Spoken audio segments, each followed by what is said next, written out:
Welcome to Leadership from the Cross with Pastor Scott Thom. This broadcast is devoted to taking your ministry and life to the next level. No matter what the level you are at, let us help advance your leadership skills. Leadership from the Cross is a ministry of Cross Christian Fellowship in Albuquerque, New Mexico. And now, Pastor Scott Thom.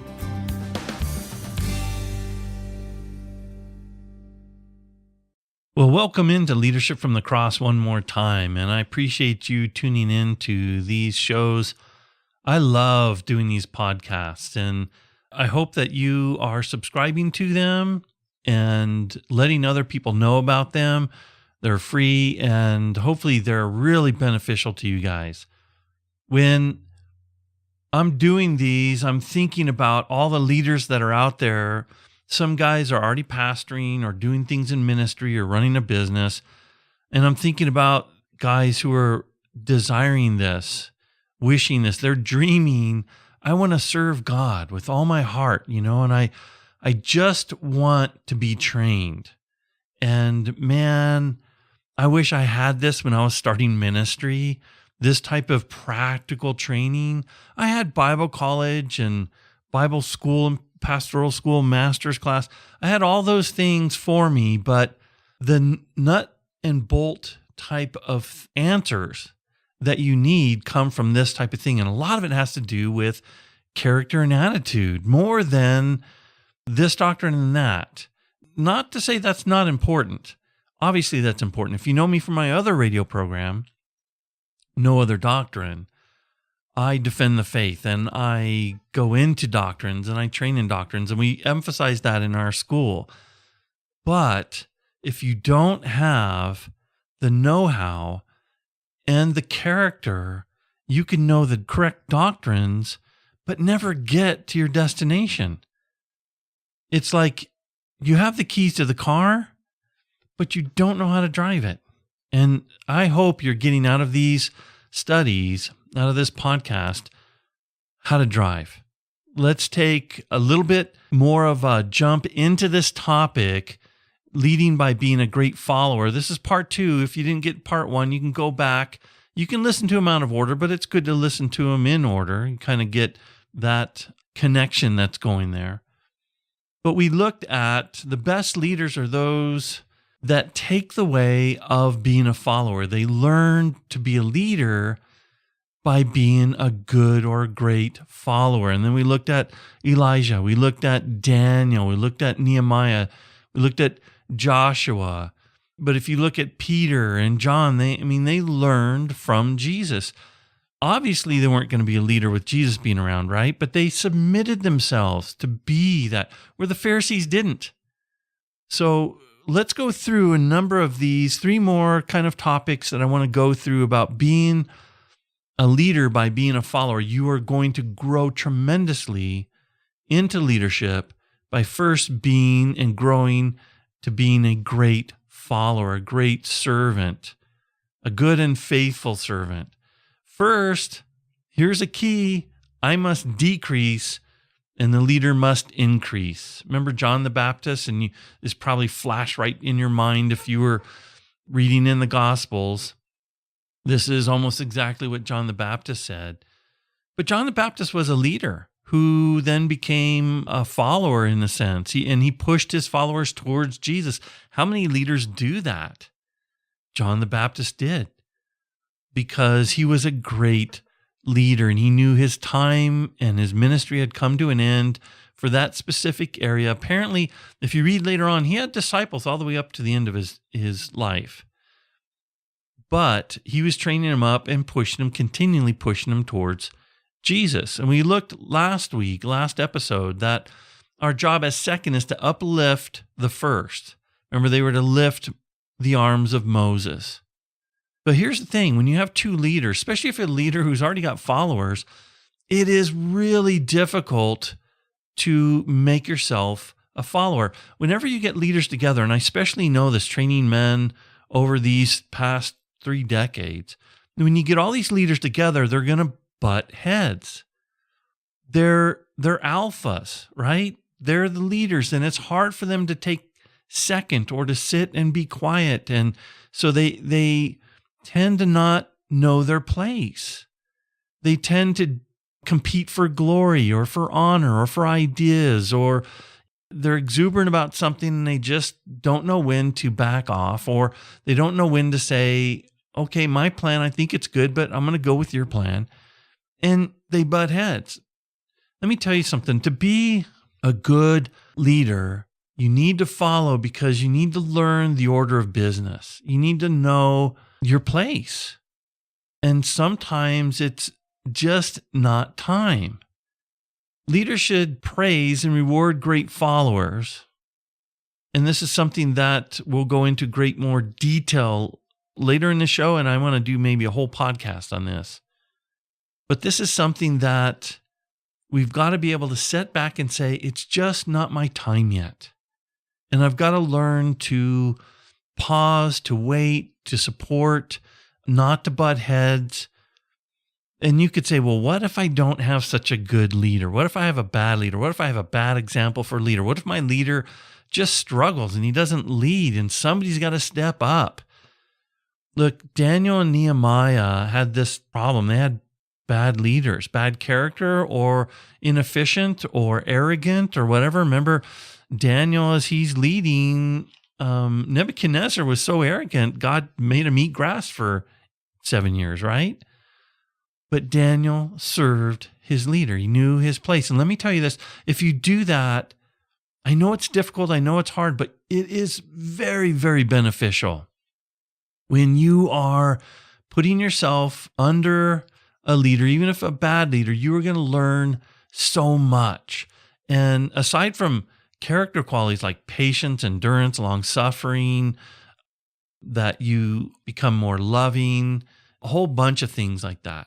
And I've been under leaders, and so I know. You're saying, you don't know my leader. I know. I've been under some harsh leaders, and let me tell you what, I've learned almost as much from them as the great leaders I've been under. I was under one person, employed under one person, and they never gave personal time off. I mean, it just was inexcusable. You could be in a bus crash, and you have body parts that are dislocated, and you're bleeding profusely. He's like, well, when you get stitched up, what time can you be into work? And you're like, oh my goodness, come on, give me a break. And this leader would never praise you. You could do a bang up job. You could do a terrific job, never get praise. Just beat down, beat down, beat down. You're not good enough. What are you guys doing? How come this isn't done? And you just killed yourself on some major project. And everybody worked overtime. And that's another thing. You didn't pay overtime. and you see, I'm still thinking back, having horror flashbacks of this, and I can hear horror music in the background type of thing. But I learned a lot. I learned that when I got to that place of leadership, I wasn't going to be that way. I had more empathy and sympathy for individuals who called in. Now, not those who called in and faked, an illness or whatever, but those who called in and they wanted or needed time off. And you know what? Hey, God bless you. Let me pray for you. Is there anything we can do for you? And then a little follow-up text, if we could, a little later on. And they appreciated it so much when they came back to work healthy. They worked hard. Now, another instance where one of the workers, this is going on in my life, and I'm struggling because my car broke down and I don't have no air conditioning, and it's New Mexico, so it's hot when it gets into not like Arizona hot, but it gets hot. And so I thought, you know what? This is a good time for a bonus. This is a good time. I mean, they've been doing an outstanding job. I've been thinking about, I'm going to wait till Christmas. I'm going to give a bonus. And I thought, now's the time. And I kind of asked around and found out what the problem was and how much it would cost or whatever. And then I gave a bonus that would cover that. And let me tell you what, I've got such a big hug from that person. They would not let me go. I was like, I can't breathe, and they were so thankful. And now they would run through a wall for me. But I wouldn't be that way if I didn't work under somebody like that. Because I can be just like anybody else. greedy and thinking of only myself and just thinking of my own problems and other people's problems because you work for me and while you're here, I own you. But we can't think that way. And sometimes if you work under a person like that, I guess I want to say be thankful. It sounds strange, right? Because you're going to learn so much from that of being a quality leader. So now you are a leader that must decrease while you're a follower, while other people can increase. So here's how you do it. Part of that is offer information and solutions, and don't challenge authority openly or even secretly. You may have a better idea, but don't even challenge them. When you go into their office or talk to them on the phone, don't challenge them openly. Go, that's just a dumb idea. Go ask them about their goals. With that, while we're doing this project, is this your goal? And if they go, yeah, this is my goal, maybe you don't even know their goal. So you're out of line, right? You're not thinking along with them. And that'll help you line your heart and your mind. But if they go, yeah, this is my goal, and you go, okay, I understand your goal. I think this might be a better way to obtain your goals because I've seen this work and this strategy is very good, and let them mull it over. And sometimes they'll say, yeah, that looks good, or run with that on the side, or let's shift gears. Or sometimes they'll just say, nope, we're going with what I want to do. Now, then you go back to last podcast and get yourself in alignment.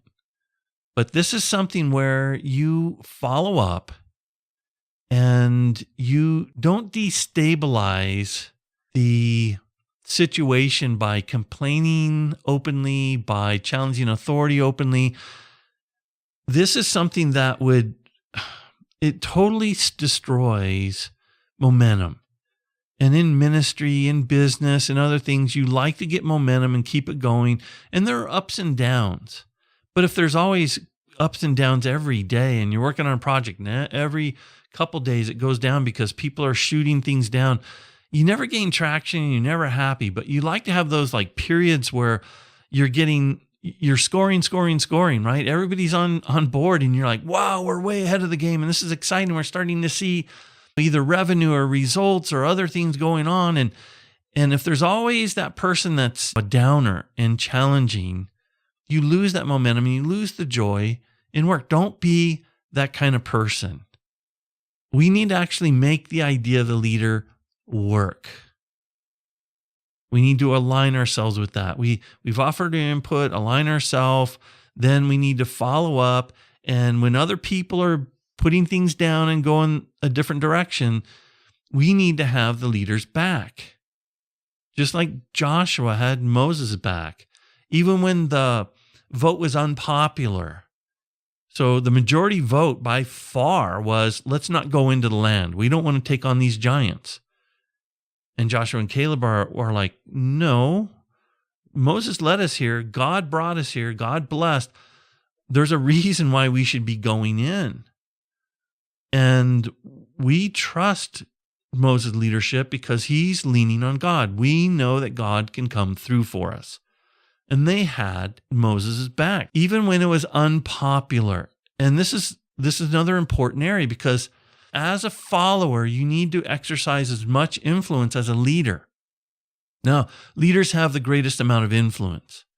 But if you're able to influence the other followers, the other employees, the other lay leaders, and go, this is something we need to get on board for, it's invaluable because once you become a leader, you're going to have to do this all the time. You're going to have to work to get board members, to get staff members, to get lay leaders, to get volunteers, to get your church on board with this mission or this project or the next book or this next outreach or whatever it is.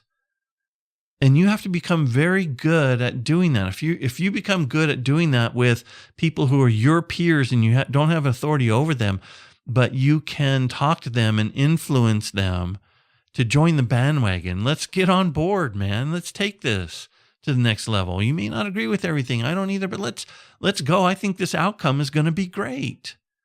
Then you've learned so much by being a follower. You've learned how to influence because you're going to need that talent and ability when you get there because that's essential for a leader. That's essential for leadership, right? Being able to get people to do something that they normally wouldn't do or they're not doing now. You're influencing them for good, and that's what a good leader does. You'll learn a ton if you're doing this. So sometimes a leader will communicate something and you get it, but they didn't do a good job communicating it. You step in and you communicate either by email or text or some type of inner office blast or by something you post by the copier or anything it is, so that people understand, oh, okay, well, the leader didn't say that. Well, now that I hear that, I can get on board. This is so valuable, and these kind of people just rise up the ranks incredibly fast because it's just so helpful. And you'll learn to communicate because you realize that leader always leaves this out when he's talking. He paints the picture, he paints the vision, but he never shows us how to implement that. Okay, you guys figure it out. Well, give us at least a little bit of direction so that we know we're doing something that you want, rather than we put all this time and effort into something that you're going to come back and blow out of the water because you're like, no, that's not what I wanted. Well, you didn't explain it. But you learn this under leaders, good and bad. Then you need to have a mindset to make the leader look good, even when they're not so good, or they mess up, or they just forget something. So I know this is overlapping a little bit, but let me give you an example. One of the pastors I was under didn't have the best schooling, let's say. And he was raised in a very violent home. And so he rebelled at school and from home. Very smart man, though. Very smart man. He's a doctor now. Got his doctorate. So he's very smart. But he just lacked that education. And so he would misspeak and get words mixed up, and oftentimes you'd be thinking of one Bible character and you'd name another Bible character, and somebody would come up inevitably after the service to me or one of the other pastors and go, that was wrong. He taught that wrong. That was the wrong person he mentioned, or a wrong era, a wrong time. And I would defend him because I know this man, and I know what he sacrificed for ministry, and I know what he has done to improve himself and how much he loves people. And so I would go to the ends of the earth with this man. I would be in a foxhole with this man. So instead of getting mad, instead of, you don't want to cover over a mistake or whatever, but I said, yeah, I caught that too, but I know my pastor, and his mind, he's so sharp. His mind's going a million miles an hour. Even when you're teaching, you're thinking way ahead. And so I know he was thinking about this person when he was speaking about another person. And so he mentioned the wrong person. And I said, man, if you've ever had to speak publicly, you make those kind of mistakes. And hopefully, the audience understands what you're saying, and they're very gracious about accepting it. And they know what you meant. And they weren't thrown off by a little misspeak. And I would usually come in like that. You should always openly support the leader. John the Baptist praised Jesus. Praised him, the Lamb of God. Now, Jesus deserved that praise, but other people didn't praise him like that. Other people didn't step up. He could have said, I'm going to decrease. I'm going to shut down my ministry. You go after this person. Instead, the Lamb of God. And this is the one whom I spoke. I'm not even worthy to unstrap or to strap up his shoelaces or put on his sandals. And so he literally openly praised, and it caused people to buy in, to go, well, let's go check out Jesus. Let's go follow Jesus. And Jesus then turned around. Notice, look what he said about John the Baptist. He's the greatest of all Old Testament prophets. Why? He didn't perform any miracles. He's not known for any major sermons. We just only have a few words from one sermon. We don't see him leading, this massive revolt to Rome or anything. Why is he the greatest? Because he understood his place and because he did his job well. and he built up Jesus. And in that, the kingdom of God was built up and many people got saved. And he used his leadership and his authority to be under and to do the right thing. And Jesus turned around and did the right thing and praised him back. He's the greatest of all the Old Testament prophets. It's powerful. The other thing is to show some enthusiasm. When the leader says something and people are like, oh, okay, oh, well, we'll do this for a while or whatever. And the idea is to show some enthusiasm and get behind this and say, man, I'm excited. Let's go do this. Or, man, that's a great idea. Whatever you can pick out that is good and is positive, don't lie about the program or what the leader's proposing. Pick out something you can get behind and go, I love this aspect of it. Man, this is going to build up single moms. Man, I've always wanted to do that and help this group that seems to be so worthy of this help. Remember Thomas, when Jesus was in the final months of his ministry and they're persecuting him and he wants to go to Judea, and there's really kind of a contract out on his head right now. And he's like, let's go down to Judea. Let's go down to the feast or the festival. And all the guys are going, excuse me, Lord. Do you remember that they threatened to kill you if you went? And if we tag along, it's most likely they'll kill us. In paraphrase, right? It's in there in the Greek somewhere. But then Thomas steps up and he goes, well, let's go. And what if we die? We die being men. We die following Jesus. And I'm paraphrasing that again. But he goes, let's just go. And whatever happens, happens. If we die, we die. But are we following Jesus or not? Are we taking up our cross or not?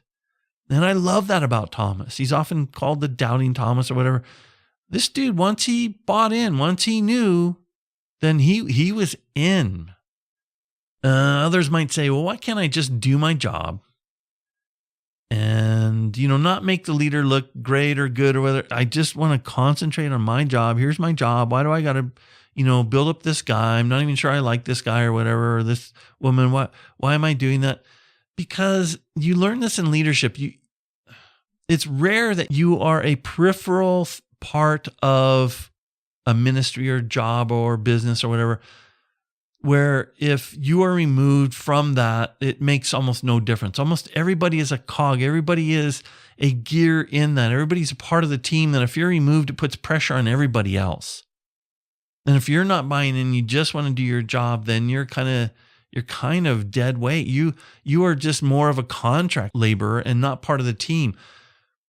What you're doing could be outsourced. What you're doing could be given to a volunteer. But if you're part of the team and a leader knows the power of a unified team, minds that are working together on a goal to make it succeed, to make it successful, to make it better, man, this makes it succeed more often than not. Next major point in being a follower that makes you a great leader, and it's being a faithful servant, a faithful follower. And really, it's to esteem others better than yourself. To esteem others better than yourself. And one of the points in here is to be aware and observe what needs to be done. Not just sitting back, waiting to be told, do this or do that, but you look around if something needs cleaned or something needs picked up or something needs to be emailed or mailed out or needs to be done or the trash needs to be emptied, do it. Don't wait to be told. Be proactive, be aware, be observant. And I have a problem with this. I do better at it, but once I get a task or a goal, I am so task-oriented, it's like blinders. And I'll miss it. I'll walk right by stuff. I don't do it as much anymore because I was kind of shocked out of that one time. But I still do that. I sometimes miss the needs of people because, man, I got this job to do. I'm going to knock it out. So be aware and observe what needs to be done. Be proactive, spot needs, look for problems, and then work to solve them. This is like Barnabas. Barnabas, when the early church was going, he saw that people were losing their jobs. They were being excommunicated from the synagogue. They couldn't buy food. They were being isolated, and it was becoming difficult just to make ends meet and to feed your children and do things. And he looked around and he goes, you know what? I'm going to sell my property. So he goes and he sells his house. He sells all his property and he lays it at the apostles' feet. Look, let's help people. Barnabas was a great leader. We kind of think of him as second to Paul, but he was actually not second to Paul at all. He was equal to Paul and did just as much. We don't just have books by Barnabas, so we don't see, but I would love to do a character study on Barnabas sometime. But look at him. He was a great leader. He was a great follower that became a great leader. And he saw the apostles needed help, and he came up with a solution. He was proactive, and here's the finances to start helping people. And they just saw him as a leader instantly. Look, this guy solves problems. He sacrifices. He's a team player. He buys in. He saw another need in the church. We need to forgive Saul, who we now call Paul, and we need to use this guy's great mind and his veracity to spread the gospel. So he served Paul once again, put his reputation on the line by bringing him into Christian circles and with the apostles and saying, this guy's, he's up and up. He's for real.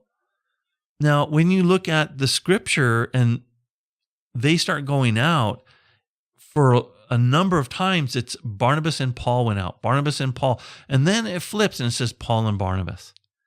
He took the lead. He did the training, a lot of the training with Paul, bringing him up to speed, being that influencer, leading him to circles and opening the doors for him all over the place because people knew Barnabas. And so they looked to him to lead, and then he would continually praise and push Paul up in people's minds and hearts so that Paul eventually rose to the place where he was trusted. And then when they did have their split, which obviously that wasn't a good thing in the Bible, but they split, Barnabas still had a great impact. And then he raised up Mark so much that Paul later on in ministry goes, send Mark over, and he's really needful for ministry now. When the whole thing was about the split over this young man who failed earlier. Tremendous, tremendous thing. So we begin to see that if we realize that we can be aware and look at what needs to be done, you'll be recognized and promoted as a general principal, and you will learn so much in knowledge of leadership and everything else that goes along with it, just practical knowledge when you're doing this, observing and just taking care of things that need to be done. But be humble about it. This is the next point. Be humble. We all want recognition, don't we? But let it come from others. Don't try to prompt it. Don't do things for the recognition, for the praise. In Proverbs 27:2, it says, let another man praise you, and not your own mouth, a stranger and not your own lips. It's okay to receive praise. If it was evil to receive praise, then we shouldn't praise God. It's evil to try to manipulate people to praise you. It's good when somebody else praises you, and receive it humbly. Don't go, no. Just go, thank you. Thank you for that. Let your work speak for itself, and then people will follow you. Next point, own your mistakes. Own your mistakes. Admit them and correct them. Be quick to do both. Be quick to admit something when you finally realize, oh, wow, that was wrong, or that was bad judgment, or I just blew it, or whatever it was. Admit it quickly. David was so fast at this when he was confronted. Not all the time, not with Bathsheba, right? But when he was finally confronted, oh, I've sinned. And then he learned, I've sinned before the Lord. And then correct your mistake. This will help you to be gentle to those who fail when you're leading, and encourage them to do the same. Because the quicker somebody admits that, then take it as a teaching opportunity. When the apostles messed up, Jesus often sat them down. He didn't berate them. He taught them. He taught them new lessons. He was loyal to people. And here's the next thing. When you are under someone else, be loyal. Don't be someone who speaks well of their boss when they're in front of their boss and then speaks evil of them and riffs on them later. This bugs me to no end. And I saw this, and I have done this myself. And then I just began to hate it in myself because somebody once said to me that, then why do you take his paycheck? It made me such a hypocrite. And I was like, you are so right. I am running down this leader, but I am happy to take the paycheck. I'm happy to receive his praise when he gives praise. But I'm not being loyal, but I want him to be loyal. I want him to praise me. I want him to reward me. But then behind his back, I'm playing the hypocrite. And so be loyal. And if you can't be loyal, then you should move on. You're not in the job you should be at. Give it some time, though. Don't instantly go put your 2 weeks notice in. Give it some time. If you can't correct your heart and you can't move on, then okay, go put in your notice. Go find another job and put in your notice. How you overcome that is to choose to notice the good rather than just the bad. Okay, this and this is bad. And every leader's going to have some bad. I'm teaching this and I don't have all of leadership figured out. Yeah, I mean, I've helped dozens of churches get planted. I've run my own business that went into $1 million in sales. I managed a bookstore that approached $1 million in sales. I've done these things. But I'm still learning. We're all learning. And people could pick the bad out in me right now. And unfortunately, they could probably sit down and probably start a pretty long list. But in almost everyone, you can pick out the good. What is good about them? Well, this person, they do give praise. They may not be as organized as you want, or they don't give a lot of praise or pats on the back, but oh my gosh, they're so organized. When we start a new project, we know what we should be doing. Pick out the good, notice the good, and you can start to have joy in your work. And praise the good and talk about the good in front of other people, the good in that man or that woman that you're serving under, and say, you know what? Yeah, I know they've got some issues there, but they really care about this company. They really care about the people. They really do a good job. They always make sure we have a paycheck. And I know that they've personally sacrificed for us to have a paycheck. That's important. Third major point. Don't fear to follow when you're desperate to lead. Some of you people, you instantly know what I'm talking about. Others like, oh, but if you're a leader and you're sitting there dreaming, we start off talking about this, so we're kind of going first full circle. And you're dreaming of pastoring a larger church, or you're dreaming of becoming a pastor or a leader, or taking over the children's ministry, or doing this job or that job. You don't want to follow. You want to get at it. And that was much like my story that I shared early on. I had years where I first got saved and I knew I was going to be a pastor, but God kept shutting down the doors for me to pastor and lead. And I was frustrated and almost really angry at God. But I also realized during that time I had to hone and learn my craft. So I took in just oodles and oodles of Bible studies. Literally, I was going through an hour and a half to 3 hours to 4 hours of Bible study a day. I would listen to it while I was driving to college or driving to work. I would, between classes, and sadly enough, even during some of the classes, I would skip some of my classes so I could go to the gymnasium and listen to another Bible study because I was so excited. Wrong thing to do, I know, but that's how much I was like, okay, if I can't do it now, I'm at least going to learn everything I can about it till I get there. And then I was 14 years on staff at Calvary Chapel in West Covina, then changed to Golden Springs. And during that time, I kept dreaming and thinking, when am I going to go out? When am I going to go out? But I knew that I had to wait. And oh man, am I so glad that I waited. Invaluable knowledge, invaluable experience came from that. I learned all this. I couldn't be doing a podcast like this. I couldn't be training up people and planting churches like we're doing. I just couldn't be doing that. I wouldn't have had the experience and the knowledge and the know. There's something to say when you're in a church with tens of thousands of people, you get to experience so many more things in a year or 5 years than you would a lifetime or multiple lifetimes running a smaller church. You just learn so much. And then helping churches get planted and raising people up during that time and being involved in so many different ministries. It was so good, but it was so hard to wait. And it was so hard to be underneath another leader when you were desperately wanting to lead, not for accolation, not for your own thing, but because it's your dream and because you want to do what they're doing, because you want to see people be blessed as you're putting out your ideas and your plans, so that you're like, okay, this is directly, it's so rewarding because it's directly from the outreach that we did, or it's directly from this, lead generation thing that we did for this business. And I'd been dreaming of this for a long time. Well, you don't get that unless you're following. You really don't. Now, can you skip that? Yeah, but you're going to go through the school of hard knocks in learning this. And I appreciate it that I got to see everybody around me and my own pastor go through that school, and I learned from it, and I didn't have to get all the bumps and bruises. I missed a lot of that school, and that's the school of hard knocks.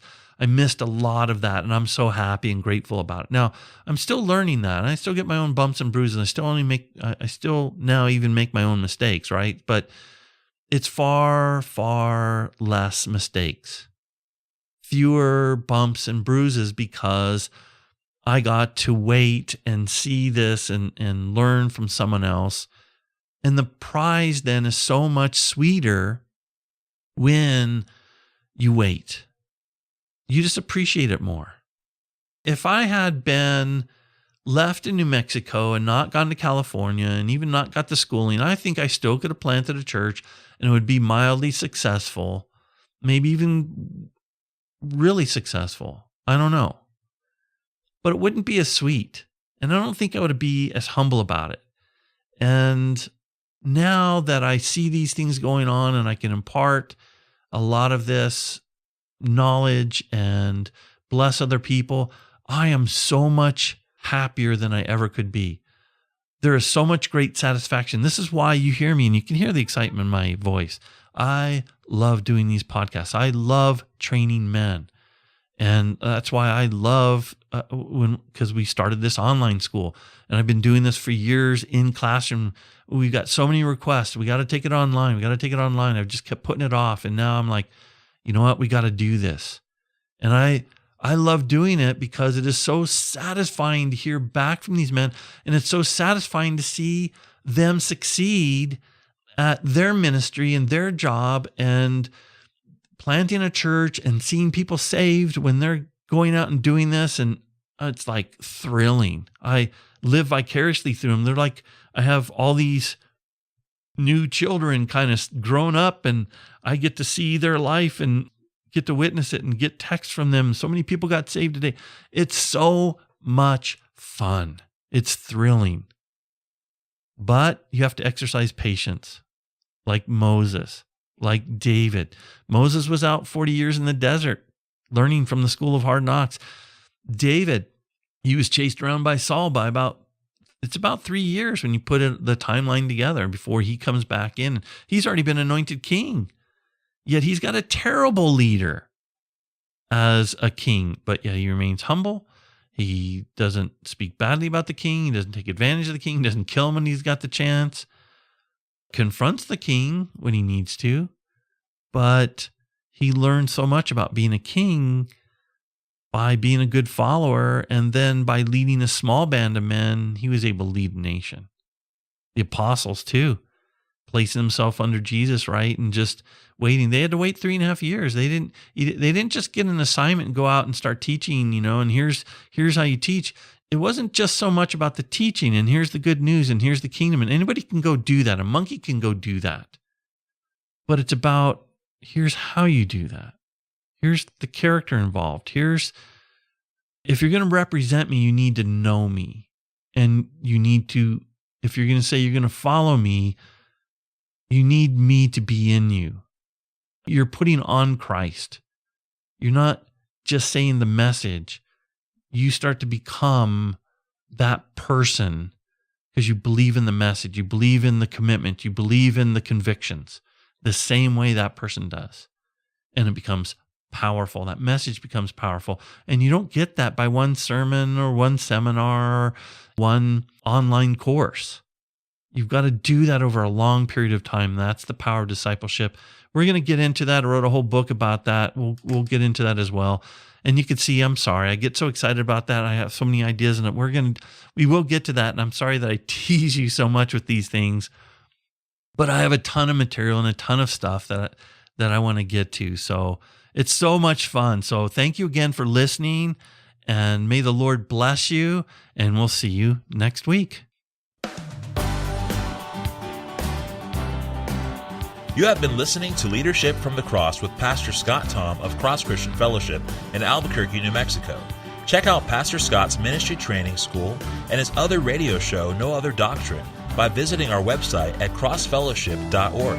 That's crossfellowship.org. Also, you can visit our Facebook page at Facebook.com/Leadership from the Cross.